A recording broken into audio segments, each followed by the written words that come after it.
మీ అందరికీ నా నిండు మనసుతో నా హృదయపూర్వకమైన వందనాలండి. అందరికీ వందనాలు, దేవునికి స్తోత్రాలు.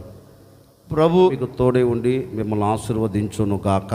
దావీదు రాసిన 68వ కీర్తన 9వ చరణాన్ని చదువుతారు. దేవా, నీ స్వాస్థ్యము మీద నీవు వర్షము సమృద్ధిగా కురిపించితివి. నీ స్వాస్థ్యము అలసి ఉండగా నీవు దానిని బలపరచితివి. ఆయన మనల్ని ఎలా బలపరుస్తాడు?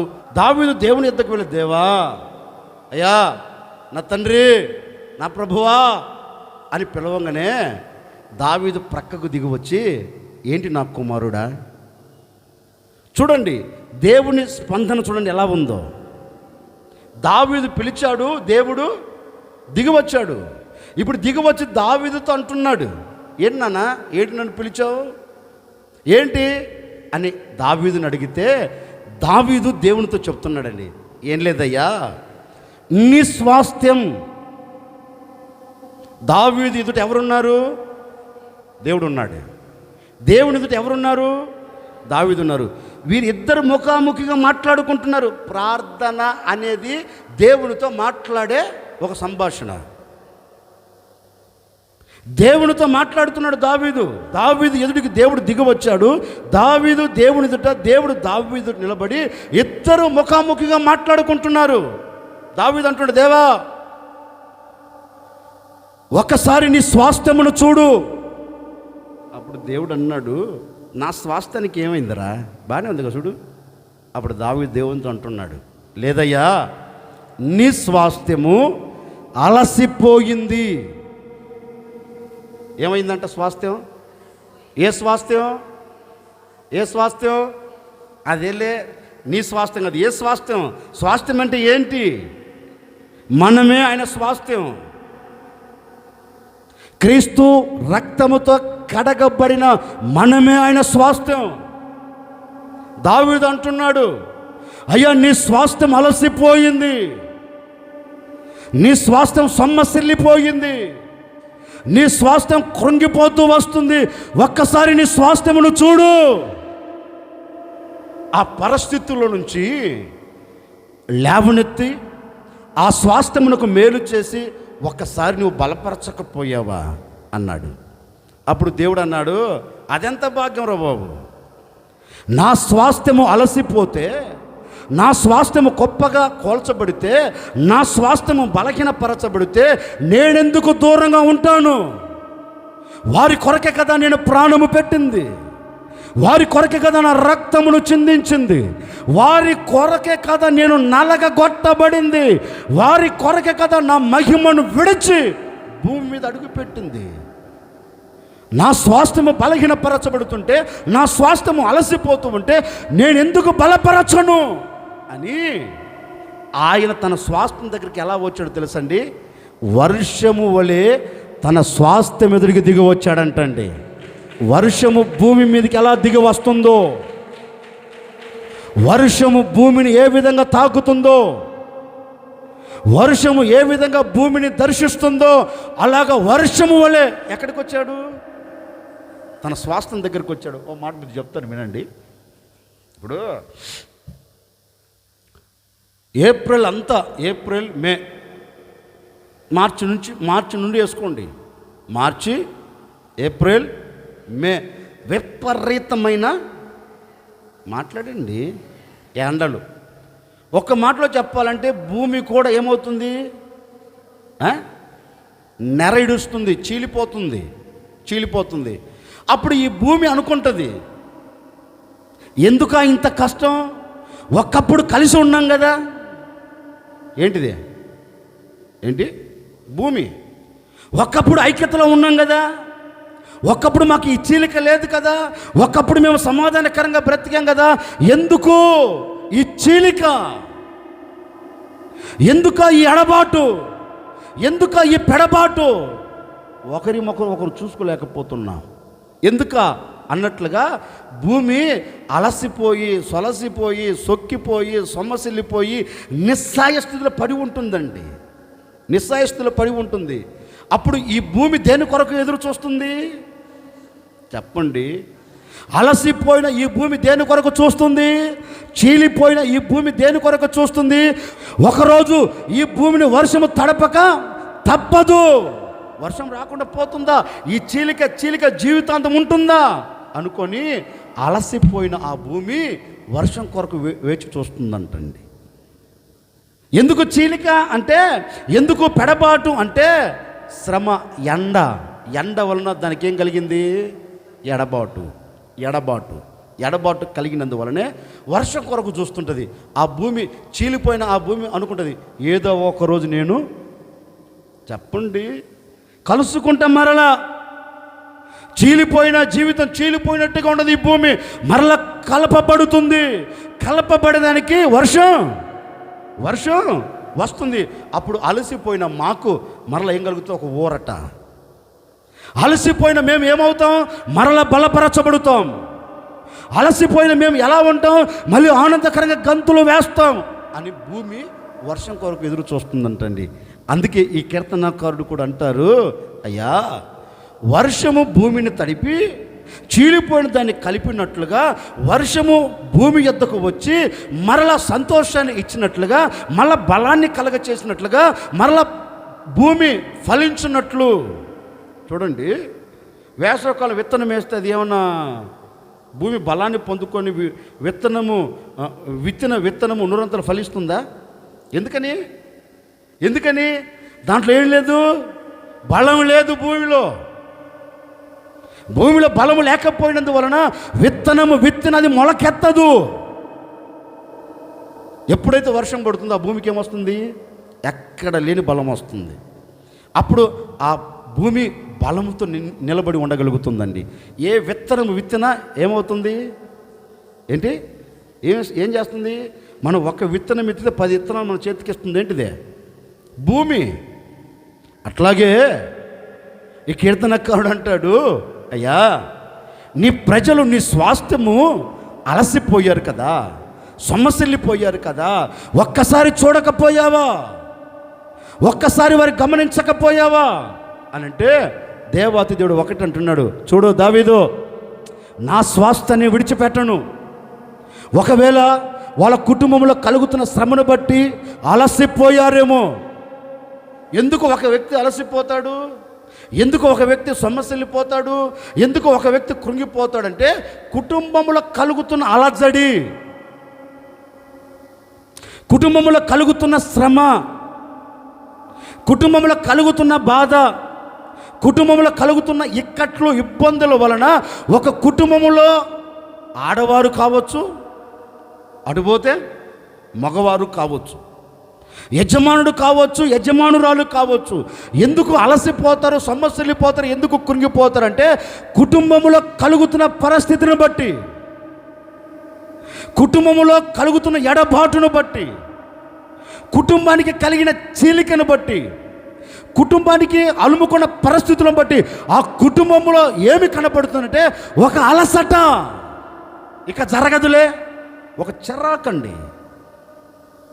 ఎవరైనా చూడండి, ఈ అలసిపోయి ఉంటారే ఈ సమస్యల వలన, ఆ వ్యక్తిని పలకరించి చూడండి, చిరాకు. అబ్బో ఎంత చిరాకంటే అంత చిరాకు. కదిలిచ్చిన మమ్మీ నోరు మీద రే నోరు, నేనే ఇప్పుడు పెద్ద చిరాకులో ఉంటే సన్నాసం భగవా అంటారా? అదే తండ్రి కూడా డాడీ స్కూల్లో నాకు ముందే మైండ్ బాగలేదు, అన్నీ నెత్తి మీద వచ్చి కూర్చున్నాయి, నోరు భగవో. ఎందుకని అంటే పరిస్థితులను బట్టి చిరాకు, కుటుంబ యజమానుడికైనా యజమానురాలికైనా. ఎందుకని ఏదో ఒక శ్రమ నీ కుటుంబాన్ని కొట్టింది, ఏదో ఒక పరిస్థితి నీ జీవితాన్ని గందరగోళము చేసింది, ఏదో పరిస్థితుల ప్రభావాలు నిన్ను చుట్టుముట్టి నవ్వుల పాలు చేయబట్టే అలసిపోయావు, బలహీనపరచబడ్డావు, బలహీనమైన స్థితిలో నిలిచిపోయావు. వీటన్నిటిని బట్టి గొప్పగా కోల్చబడి నీకు నీవే చిరాకు పడుతున్నావు, నీకు నీవే అసహించుకుంటున్నావు, నీకు నీవే నిందించుకుంటున్నావు, నీకు నీ జీవితం మీద నీకే ఒక మరణాపేక్ష కలుగుతుంది. ఎందుకని? పరిస్థితులను బట్టి. ఓ సేవకుడికి చెప్తున్నా వినండి, ఇలాంటి అనుభవాలు నీ కుటుంబంలో నిలబడి ఉన్నాయేమో నాకు తెలియదు. మీరంతా ఎవరు? నా ప్రభువైన యేసుక్రీస్తు స్వాస్థ్యం. మీరంతా ఎవరు? లోకానికి స్వాస్థ్యము కాదు, లోక సంబంధమైన వాటికి స్వాస్థ్యం కాదు, ఆయన స్వరక్తమితి సంపాదించుకున్న స్వాస్థ్యము మీరందరూ ఎవరు? ఏంటి? ఒక వ్యక్తికి సంబంధించిన వారు కాదు. మీరంతా ఎవరంటే యేసుక్రీస్తుకు సంబంధించిన వారు. కనుక మీ పరిస్థితిని చూచి, మీ స్థితిని చూచి, మీ అలసటను చూచి, మీ బలహీనతను చూచి, బలహీనపరచబడుతున్న నీ కుటుంబాన్ని చూచి నా ప్రభు ఈరోజు చెప్పకనే చెబుతూ ఉన్నారు. చీలిపోయిన వ్యక్తులతో, చల్లా చెదిరిపోయిన వ్యక్తులతో, చల్లా చెదురుగా మలచబడి కుటుంబంలో అసమాధానపు ఛాయలు ఏలుబడి చేస్తూ కన్యల మధ్యలో కాపురము చేస్తున్న ఈ కుటుంబాలకే నా ప్రభు చెబుతూ ఉన్నారు. ఈ ఆవరణంలో చేరి ఈ మాటలు వింటున్న ప్రజలకే ప్రభు చెప్పకనే చెబుతూ ఉన్నారు. భయపడకు, నా స్వాస్థ్యముగా మీరు పిలువబడ్డారు, నా స్వాస్థ్యముగా మీరు సమకూర్చబడ్డారు. నా స్వాస్థ్యముగా సమకూర్చబడిన మీలో ఇక మీదట అలసట లేకుండా, ఇక మీదట కృంగుదల లేకుండా, ఇక మీదట బలహీనత లేకుండా నా ప్రభు వర్షము వలె మీ వద్దకు రాబోతూ ఉన్నాడు. వర్షము వలె నా ప్రభు మీ మధ్య అడుగు పెట్టబోతూ ఉన్నాడు. అడుగు పెట్టి ఉన్నాడు. వర్షము వలె ఆయన మీ వద్దకు వచ్చి మిమ్మల్ని బలపరచబోతూ ఉన్నాడు. ప్రతి అలసట నా దేవుడు తీసివేసి ఒక్కొక్కరిని నా దేవుడు బలపరచునుగాక, ఒక్కొక్కరిని బలముతో నింపునుగాక. ఈ దినము నుండి నా ప్రభువు నీ అలసటను తీర్చివేసి ఆయన స్వాస్థ్యముగా మారారు కనుక మీ అలసటను కొట్టివేసి నా దేవుడు వర్షము వలె మీ యొద్దకు వచ్చి మిమ్మల్ని అందరినీ బలపరచబోతూ ఉన్నారు. గట్టిగా చెప్పకపోయారా? కొంచెం గట్టిగా చెప్పండి. హల్లెలూయా. ఆయన ఈరోజు మీతో చెప్పకనే చెబుతున్నారు, నేను మీ కృంగిపోయిన జీవితమును చూచి నేను మీ యొద్దకు ఎలా రాబోతున్నానంటే వర్షం వచ్చి భూమిని తడిపినట్లుగా, వర్షం వచ్చి భూమిని తడిపి భూమికి ఐక్యతను కలగ చేసినట్లుగా, వర్షం వచ్చి భూమిని తడిపి భూమికి సమాధానం ఇచ్చినట్లుగా, వర్షం వచ్చి భూమిని తడిపి భూమి బలము పొందుకునేటట్లుగా చేసినట్లుగా నిశ్చయముగా ప్రభు వర్షము వలె నీ కుటుంబంలో అడుగు పెట్టబోతూ ఉన్నాడు. వర్షము వలె నీ జీవితంలో అడుగు పెట్టబోతూ ఉన్నాడు. చీలిక కలిగిన నీ జీవితాన్ని కలపబోతూ ఉన్నాడు. చీలిపోయిన మీ కుటుంబాలను కలపబోతూ ఉన్నారు. చల్లా చెదరైపోయిన కుటుంబాలను ఐక్యతలో నిలబెట్టబోతూ ఉన్నాడు. నిలబెట్టుటకు ఆయన నీతో మాట ఇస్తూ ఉన్నాడు. భయపడకు, నేను నీకు మేలు చేయవలనని. అలసిపోయిన నీ జీవితమును బలపరచుటకు నేను వర్షము వలె మీ యొద్దకు దిగి రాబోతూ ఉన్నాను. వచ్చిన నేను మీ పట్ల ఏం చేయబోతున్నానంటే అలసటను వేసి, అలసటకు కారణమైన శ్రమను కొట్టివేసి, అలసటకు కారణమైన పరిస్థితులను తీసివేసి నేను మరలా మిమ్మల్ని అందరినీ బలపరచబోతూ ఉన్నాను. అలాంటి బలం నా దేవుడు మీ కుటుంబాలకు దయచేయునుగాక. చీలిక కలిగిన నీ కుటుంబాన్ని నా దేవుడు మరలా కలపబోతూ ఉన్నాడు. విశ్వసించు. ఇప్పటి వరకు నీ చేతి పని విషయంలో అలసిపోయావా, నీ వ్యాపార విషయంలో అలసిపోయావా, నీ ఆర్థిక ఇబ్బందుల మధ్య అలసిపోయావా, నీ కుటుంబాన్ని పడచూపుతున్న శ్రమల వలన అలసట నీకు కలిగి ఒకవేళ నీవు కృంగిపోతూ బలహీనపరచబడుతున్నావా, భయపడవలసిన అక్కర్లేదండి. నా ప్రభు చెప్పకనే చెబుతున్నాడు. నా ప్రభువే మీతో మాట ఇస్తున్నాడు. మాట ఇచ్చిన దేవుడు మీ వద్దకు వచ్చి ఉన్నారు. వచ్చిన ఆయన మీ పట్ల అద్భుతం చేయబోతూ ఉన్నారు. వచ్చిన ఆయన మీ పట్ల కార్యము జరిగించబోతూ ఉన్నాడు. ఇక మీదట ఎక్కడ నీవు అలసిపోకుండా, ఎక్కడ నీవు సొమ్మసిల్లిపోకుండా, ఎక్కడ నీకు కృంగుదల కలగకుండా నా దేవుడు మిమ్మల్ని బలపరచబోతూ ఉన్నాడు. మేలు చేయుటకు బలపరచబోతూ ఉన్నాడు.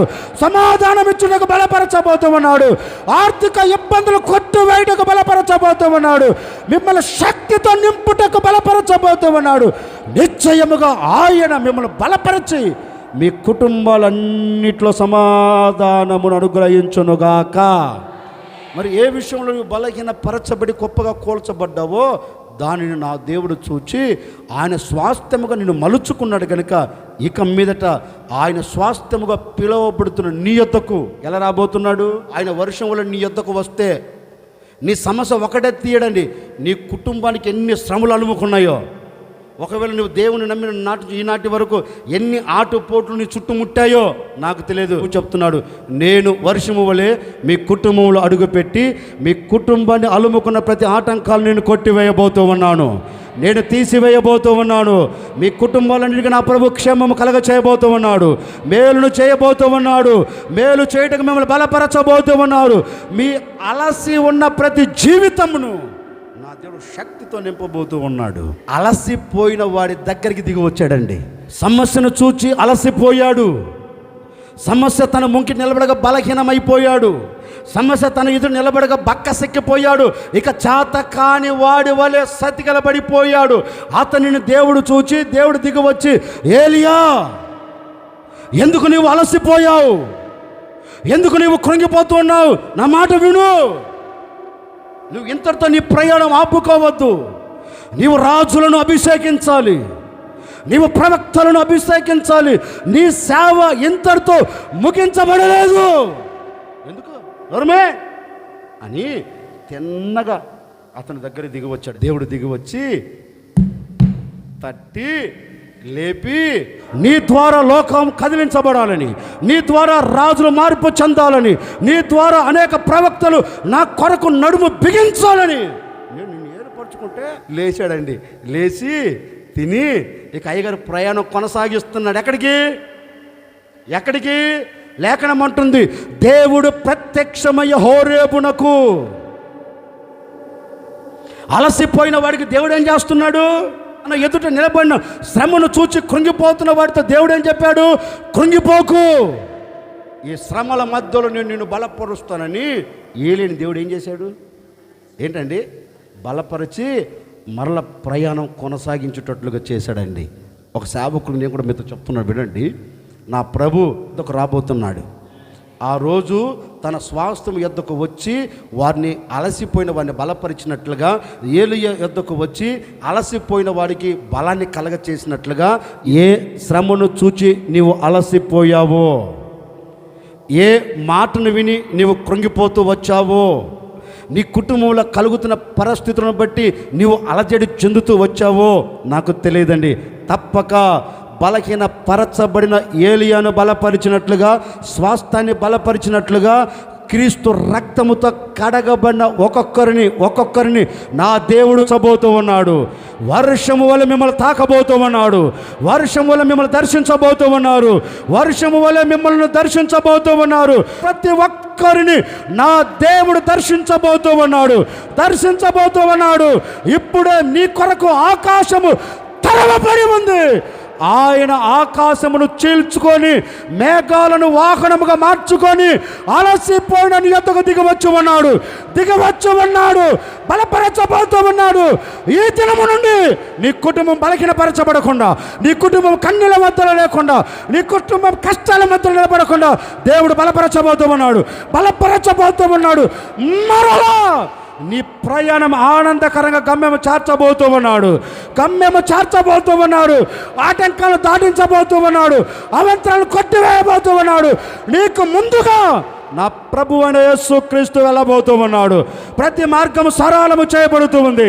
ప్రతి మార్గములో ఆనందము నీకు కంటికి కనబడబోతూ ఉంది. ప్రతి మార్గములో నా దేవుడు నీ కొరకు దీవెన దాచి ఉంచాడు. ఆ దీవెనల చేత నీవు గమ్యము చేరబోతూ ఉన్నావు.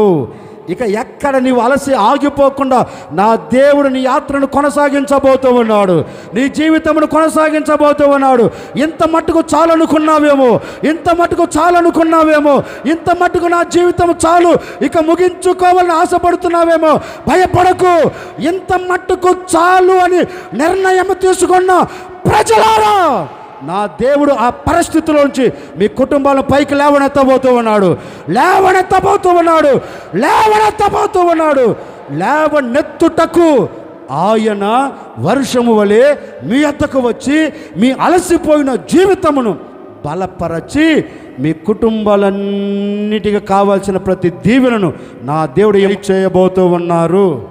ప్రతి దీవెన మీ కుటుంబాలకు కలుగునుగాక. ఆయన స్వాస్థ్యముగా పిలువబడిన మీ జీవితంలో ఇక అలసట లేకుండా, బలహీనత లేకుండా నా దేవుడు మేలు చేయుటకు మిమ్మల్ని అందరినీ బలపరచబోతూ ఉన్నారు. ఆయన తప్పక అలసిపోయిన నిన్ను బలపరచి నీ ప్రాణమును నా దేవుడు సేద తీర్చునుగాక.